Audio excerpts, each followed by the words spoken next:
Vamos a hablar de la comunicación no verbal en la negociación. ¿Pero por qué es tan importante el lenguaje corporal para negociar? Cuando alguien está hablando, solo se recibe el mensaje de sus palabras en un 7%, el tono de su voz en un 38% y el máximo del contenido de la comunicación lo transmite el lenguaje corporal con un 55%. Es por eso que conocer el significado del lenguaje corporal nos permite contar con una fuente de información añadida sobre el tipo de negociador ante el que estamos. La comunicación no verbal transmite en mayor medida los verdaderos sentimientos, ya que con frecuencia las palabras contradicen los gestos de quien habla. Antes de analizar el lenguaje corporal de la otra parte, es muy importante que consigamos conectar con ella. Al hablar de esta conexión nos referimos al rapport. El rapport es la sintonía psicológica entre dos personas al comunicarse, una conexión que tiene inmediato reflejo en el lenguaje corporal. Normalmente el rapport se genera de forma inconsciente y espontánea, pero también puede crearse intencionadamente, para facilitar la comunicación. Tiene su base científica en el poder de la imitación. Las neuronas espejo nos permiten copiar las conductas ajenas. La activación involuntaria de estas redes neuronales provoca, por ejemplo, que bostecemos cuando otra persona lo hace. ¿Cómo lo podemos hacer de manera intencionada? Lo primero es establecer el contacto visual y acercarnos.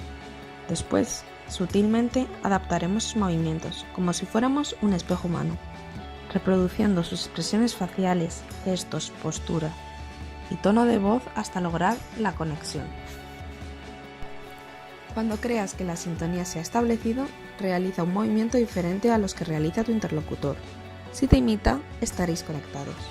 Entonces, podrás conducirle hacia una postura más cómoda, un ritmo más calmado o unos gestos más abiertos. A partir de este momento, estará más dispuesto a escucharte. Una vez pasada la fase de rapport y que hayamos conseguido conectar con la otra parte, pasaremos a centrarnos en el análisis del lenguaje corporal.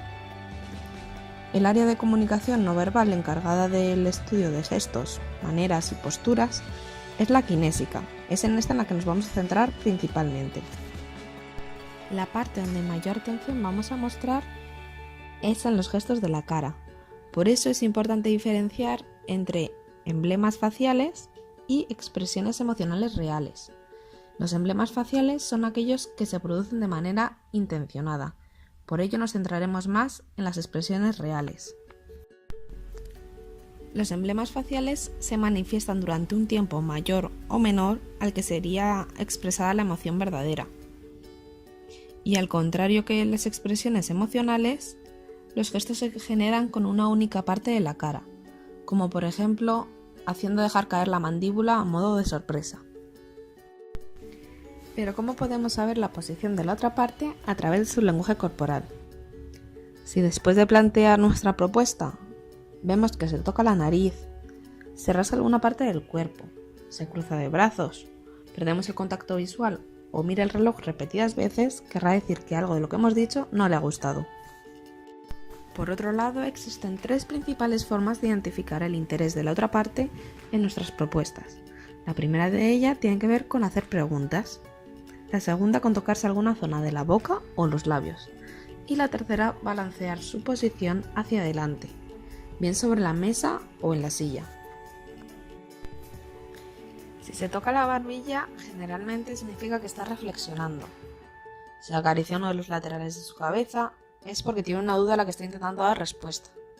Por el contrario, si se toca la parte de las cervicales, podría mostrar un rechazo hacia algo, generalmente un rechazo visceral.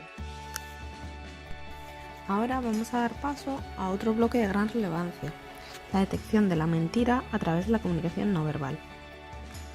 Existen algunas generalidades que junto con otros datos nos pueden indicar una incoherencia en la otra parte y por lo tanto una mentira.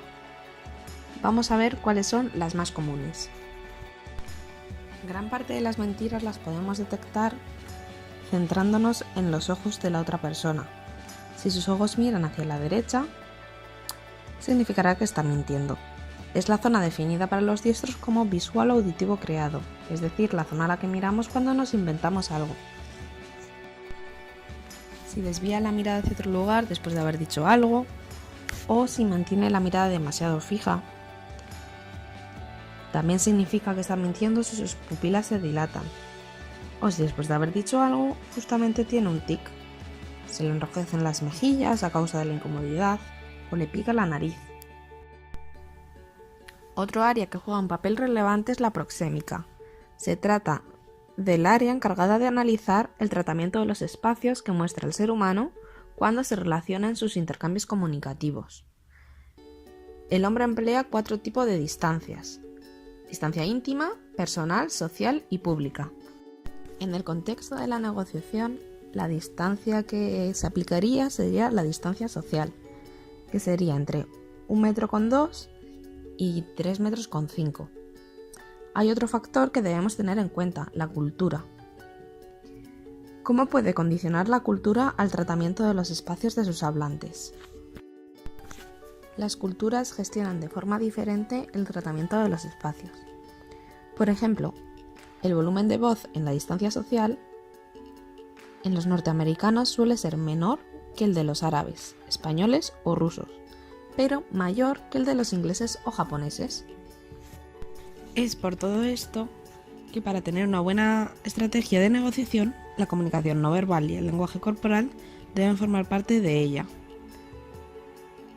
Es tan importante tener en cuenta su papel y significado como preparar un determinado discurso o elegir una táctica de negociación.